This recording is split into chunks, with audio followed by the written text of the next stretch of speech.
1, 2, 3, 4, pressure.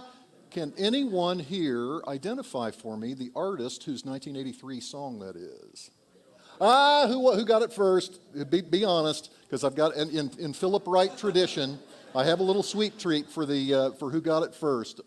Chris is gonna hand that out for me. Yes, Billy Joel's "Pressure" from 1983 is our series theme song, if you will, for the current teaching series, which is on the topic of overwhelming stress.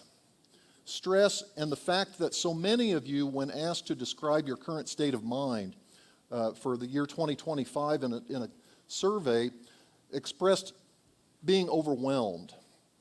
And so in week 3 of the series, we're going to talk about support systems. And Chris has alluded to that, and the theme of the music selections, including the special song this morning, were about support and about support systems.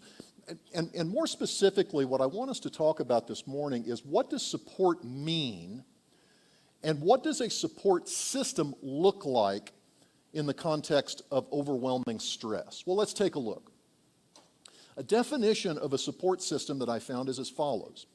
It is a network of individuals and resources that provide emotional, practical, and informational assistance during challenging times, playing a crucial role in enhancing well-being and resilience.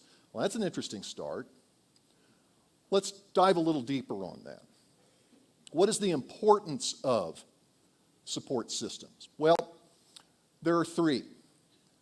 First is emotional well-being. Support systems help reduce feelings of loneliness and isolation, which can lead to improved mental health outcomes. Wow, that's important. Having someone to talk to or lean on can significantly enhance emotional resilience. Secondly, practical assistance. Support systems provide practical help, such as assistance with daily tasks, financial support, which we alluded to last week in the teaching, or guidance in decision making. This can alleviate stress and make challenges more manageable. And then thirdly, enhanced coping mechanisms. This is a big one. A strong support network can improve coping strategies, making it easier to navigate life's challenges.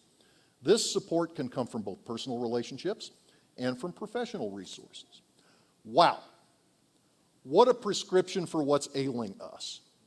If you are feeling overwhelmed, if you are dealing with stress in your lives, as we sit here today as a church family in the calendar year of 2025. I want to share with you a personal experience that I had recently that caused me to pivot in a little bit different direction with regard to the concept of support system. Several weeks ago, and maybe this happens to you, on a random Saturday morning, a headline popped up in my news feed that grabbed my attention. It was an article by an author I'd never heard of, who writes articles about psychology and philosophy, named Farley Ledgerwood. And the title of the article was, quote, "If you've achieved these 7 milestones by age 70, you've won at life, according to psychology. If you've achieved these 7 milestones by age 70, you've won at life, according to psychology." And speaking as a guy who's closer to 70 than I am to 50, that you can imagine why that jumped out at me. It's probably worthy of an entire teaching in and of itself, but this morning, for our purposes in discussing overwhelming stress, I want to focus with you on what Mr. Ledgerwood assigned as number 2 on his countdown of top 7 life milestones, which is, drum roll please, fostering deep relationships. Fostering deep relationships. Foster's my middle name, by the way, in case any of you didn't know that. Nurturing meaningful relationships is another crucial milestone that psychology points towards. It's not about the number of friends on your social media or the contacts in your phone book. Did you hear that, folks? It's about the depth and the quality of the connections you've nurtured. And this is the author speaking in the first person. Take my own experience as an example. I've met countless people throughout my life, yet it's the close-knit relationships, the ones where I can be my truest self, drop a footnote there if you're a legal scholar, that have added the real value to my life. These are the relationships that have shaped me, have challenged me, and supported me through thick and thin. By age 70, if you can look back and see a trail of deep, meaningful relationships, then you've truly made it. You've not only enriched your own life, but it means that you have contributed positively to the life of others. Is it just me, or does it sound like this guy's been attending the venues? That could have been Philip Wright or Chris Roberts writing those lines. Especially the one that jumped out at me was the concept of the opportunity to be your truest self. That's a concept that I've learned here at the venues, and gosh, that is so important. And it's an aspirational goal. Being your true self is something we work on every day, 7 days a week, 52 weeks a year. It's not something that we just check a box and say that we've accomplished. When it comes to support systems, I have a caution flag here for you. And this comes from the heart because I'm one of the worst about this. One of the hardest things to do in life is what? Ask for help. And I say that as somebody, that's one of the worst. I'd rather speak in public in front of a big room full of people than ask for help. And so here is one of the major points that I have written down that I wanted to share with you this morning. You are a big part of my support system, and I want to be part of your support system too. As a church family, you are such an important part of my support system, and I want to be a part of yours. Being the rock and roll historian that I am, I'm reminded of a song lyric by the band. It's one that I learned and sang at Bar Church a few years ago. It's entitled The Weight. And the words, the weight, don't appear in the lyrics that were written by Robbie Robertson of the band. But the chorus of the song, which is repeated several times, is as follows. Take a load off, Fanny, take a load for free. Take a load off, Fanny, and put the load right on me. And in rock and roll terms, what a great metaphor for a support system. Sometimes the weight of the world is too overwhelming. But if you have a support system, it goes both ways. You're the one that can take a load for free, and sometimes you're the person who can put the load on me. And that's a great way of looking at support systems, which is our topic for today. Well, since we're in church, we've got to discuss what the Bible says about this. And more specifically, what does Jesus have to say, if anything, about deep, meaningful relationships, support systems, which might be out there available to us to help us through times of overwhelming stress? Well, in preparing for this teaching, our wonderful and incredible pastors, Chris Roberts and Philip Wright, directed me to a Bible story, which I'd heard many times before, and I think has been taught on here at the venues on at least one occasion. And it didn't hit me until it was suggested and I started looking into it that not only is it an appropriate teaching for support systems, but as is usually the case at the venues, there's a little different take than the traditional take. We're gonna look at it a little differently than the traditional Bible study might look at it. And it is the story of Jesus healing the paralytic man. Paralytic means that he was paralyzed. Duh. He was quadriplegic or paraplegic, could not walk, was not ambulatory. And the story of Jesus miraculously healing the paralytic man is one of the miracles that's performed by Jesus and recounted in the Gospels. But this particular miracle story occurs in not one, not two, but all three of the synoptic Gospels. All three, Matthew, Mark, Luke. That is significant to Bible scholars. It is significant to a college of Bible scholars who practice what's called the historical critical method.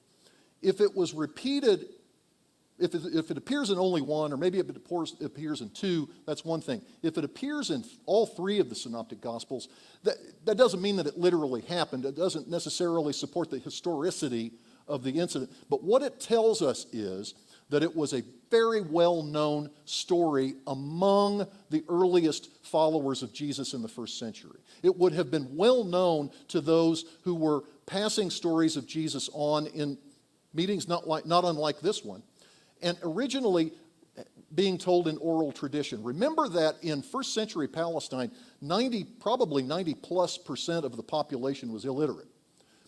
And they were sharing stories at their gatherings of Jesus followers through oral tradition. And it wasn't until much later that, fortunately, we had a few literate scribes that were able to write them down and would eventually become the Gospels that we're so acquainted with now. So this is one of those miracle stories. Okay, spoiler alert.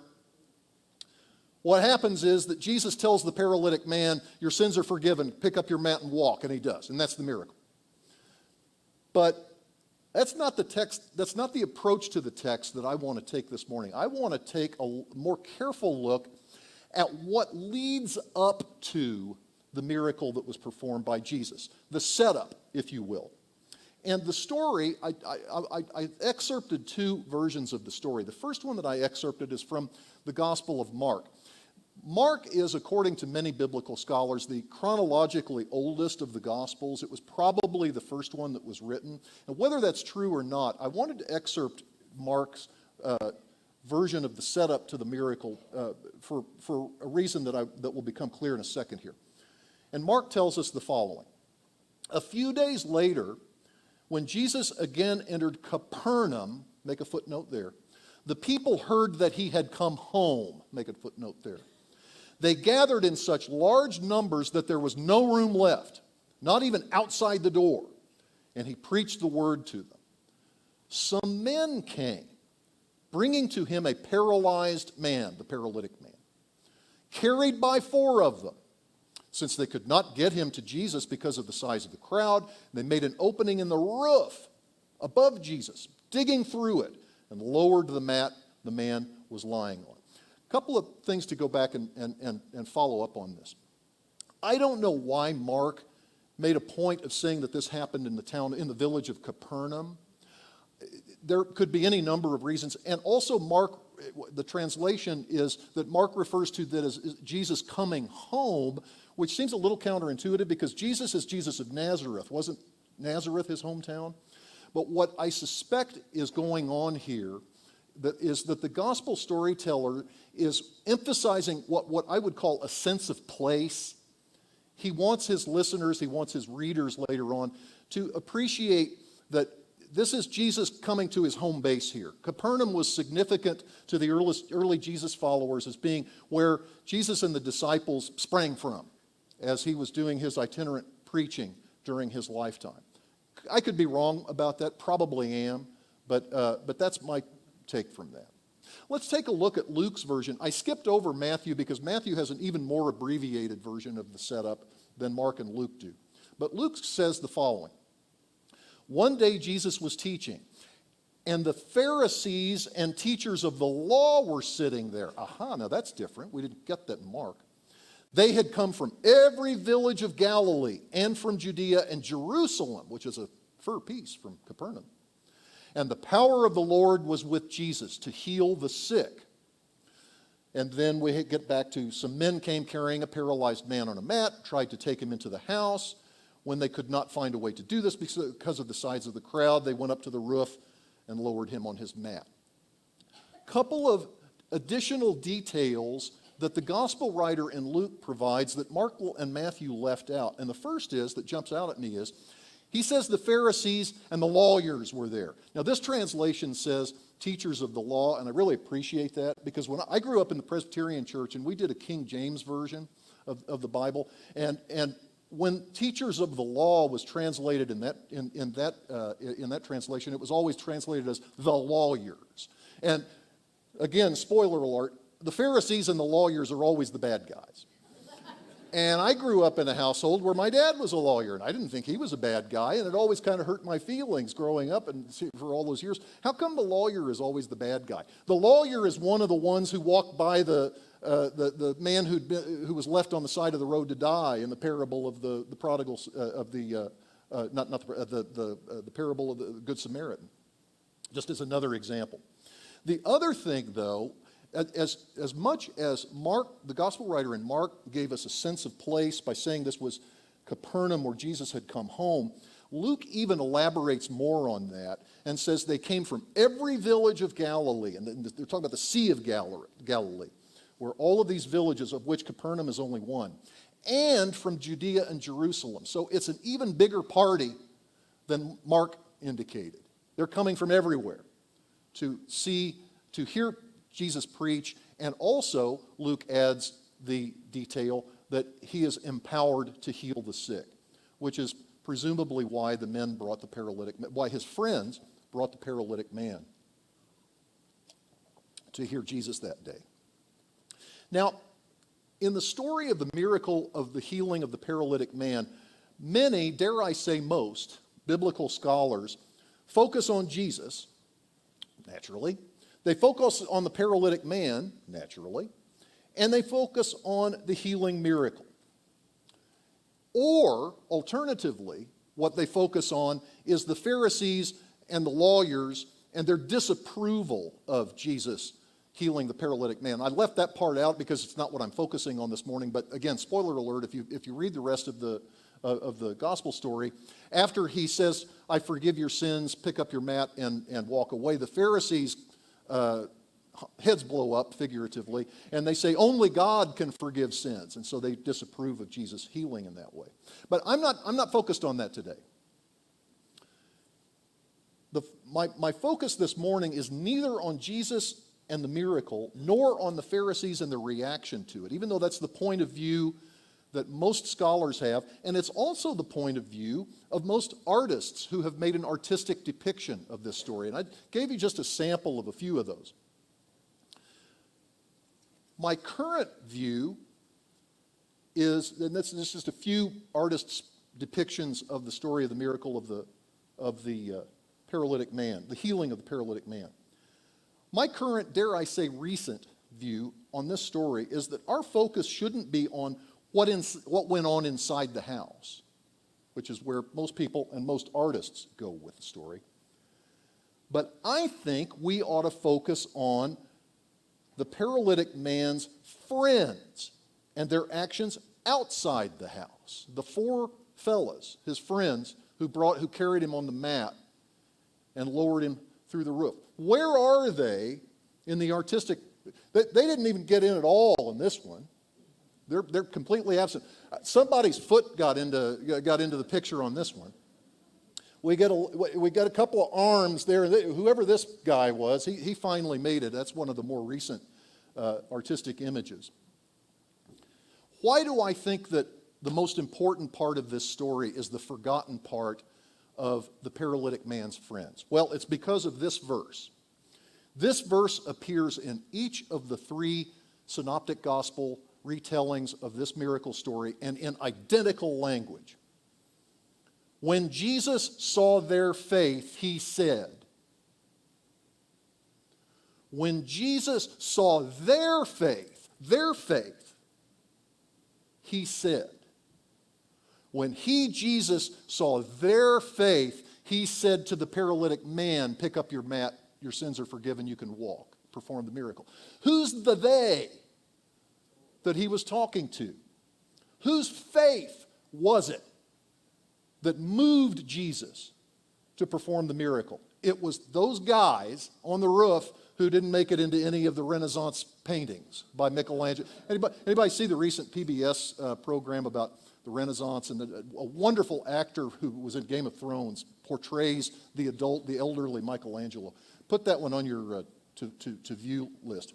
But they didn't have the paralytic man's friends in any of those paintings. But yet it was they who Jesus saw, and it was their faith that caused Jesus to make the miracles. And these guys are all but forgotten. I say guys. The gospel writers say that they were four men, but who knows? It was the paralytic man's friends. Could we say it was the paralytic man's support system? I got to give credit to our absent Pastor Philip Wright, who's having a great time in Seattle, I believe, this morning, by the way. When we were talking about this modern, if you will, take on the story of the healing of the paralytic man. Philip said, "Oh, I've got just the book for you.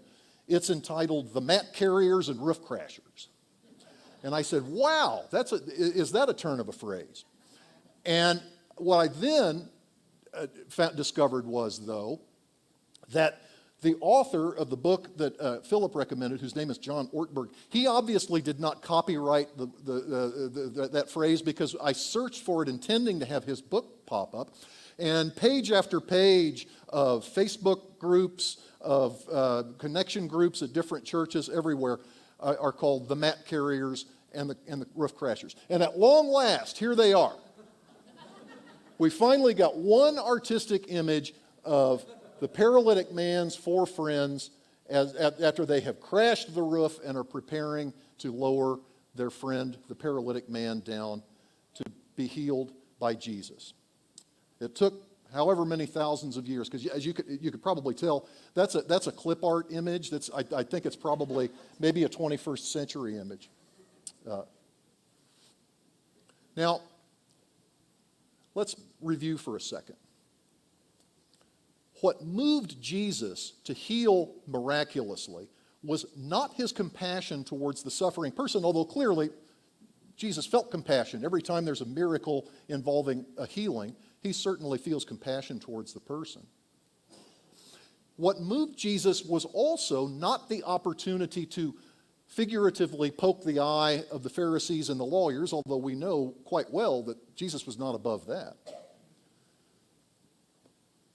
The actions of the circle of supporting friends of the paralytic man were what moved Jesus to heal miraculously. It was seeing their faith, seeing the faith of the support system who had helped the suffering person. They carried the mat and they crashed the roof. They were a part of the support system. In overwhelming times, it can be easy to feel like you're the paralytic man. And I do not mean to minimize anyone's feeling of overwhelming stress in these times. In fact, quite to the contrary, we feel you, we see you, we know how overwhelmed you are. But I can't help wondering if, given this different take on the gospel story, is Jesus perhaps telling us, or showing us, better yet, that we can aspire to be our best selves by carrying the mat and crashing the roof, i.e., by being part of a support system. Going back to one of the thoughts for the day, you're a big part of my support system, and I want to be a part of your support system. And I hope that's a feeling that we can all share and exchange. I have a bold prediction for you. Some of you who have been feeling overwhelmed, some of you have felt so under stress that you're the paralytic person, you're figuratively paralyzed by your stress, you're so overwhelmed. If you make connections with people and begin fostering deep relationships, as Mr. Ledgerwood suggests, if you start being a mat carrier or a roof crasher, whatever that may look like in your own particular case, maybe that's here in the venues, maybe that's somewhere out in the community, maybe that's in your own household, you'll replace the stress with peace, is my bold prediction. I want to add on a personal note. In my life, the first line of my own personal defense and my support system has always been my family. And I know that that is not true of everyone. And it hurts me because I cannot imagine the unhappiness for those of you who and frequently text questions in to the pastor to answer at the end of service about, well, this is all good and well, but what if your family rejects you? What if your family rebuffs you? How many times do you go back and try to mend those fences? And I cannot imagine what that's like for you. Because I know that when I've been at my lowest emotionally or whatever it is, that I could always count on my parents and my sisters and now in this generation, my nieces and nephews, to be my biggest cheerleaders and my biggest supporters. But I know that's not true of everyone. But I think if you start thinking of what the opportunities are that are out there, and you're doing the right thing by coming to the venues and finding a friendly, affirming, inclusive environment, a bunch of like-minded mat carriers and roof crashers, and jump in to the middle of the game. Chris already gave us a couple of shameless plugs. I literally have the words shameless plug in here, but I want to throw out a few more for you. If you're looking for the opportunity to maybe connect with other folks here at the venues, the Women Warriors Connection Group is doing something right now for Studi Alternative School where they are doing the Backpack Bash. And they are assembling, and if you'd rather just make purchases on Amazon.com, there's a page for that as well. But the back to school, we're carrying the mat and crashing the roof for the students at Studi and for the teachers at Studi who need some help with that. The RISE program is being the second edition. The next level class is literally today, right here down front, if you want to stick around for that. Next Sunday, the Venues Values program begins. I was sharing with some friends recently an observation that I've made in my old age. Maybe I made it in my middle age. The best parties I've ever thrown, and keep in mind, I haven't thrown very many parties in my life, but the best ones that I ever threw, well, I ended up being this group of different people that from different sources, your work friends, your church friends maybe, your friends that you grew up with, the friends that you went to school with, the friends from your neighborhood that you live in, etc. And the best parties were where all of those disparate groups of people came together and found out that they knew one another, that they were connected. Well, we didn't know you knew. Where do you know John from? Well, we've known John for a whole year. The only common denominator among the disparate groups of people was me. And those were the best parties I ever threw in my life. And speaking of old friends, Billy Joel, whoever, show me your, who ended up with the Tootsie. Hey, there we go, our buddy in the back. I don't know if any of you saw the Billy Joel biographical documentary on HBO that was airing earlier this month. But my personal story, my personal friendship with Billy Joel is that in about 1977-78, when the Stranger album and the 52nd Street album came out, there was no bigger Billy Joel fan than me. And you know, Billy Joel would dress in suits with a skinny tie and white sneakers and perform. And we all, when there was a school dance, we all put on suits and a skinny tie and white sneakers, you know, because we wanted to look like Billy Joel. Well, then when I went to college in the 80s, I kind of moved away from Billy Joel. He wasn't cool anymore to me at that stage in my life. And my experience with watching the HBO documentary about his life and his whole life now, including all of the decades after I wasn't with him, I kind of got that feeling like, oh, it's an old friend that I haven't seen in 30-something years, and we picked up like the intervening time had never occurred. That's the kind of deep relationship, that's the kind of groundwork for a support system that I hope, it is my hope, that you can find and that you can be your truest self